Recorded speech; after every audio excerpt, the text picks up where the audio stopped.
nakwitura iki Nyagasani uretse kugushimira nagusingiza ikuzo ryawe ryinshi.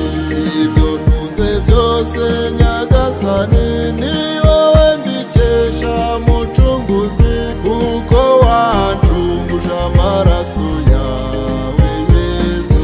Nakwitura iki Nyagasani uretse kugushimira nagusingiza ikuzo ryawe ryinshi. Mfashe tubyinire Nyagasani inanga amashyi impundu tubimuhunda, twicaye heza haduha ku buntu n'impuhwe ze. Nakwitura iki Nyagasani uretse kugushimira nagusingiza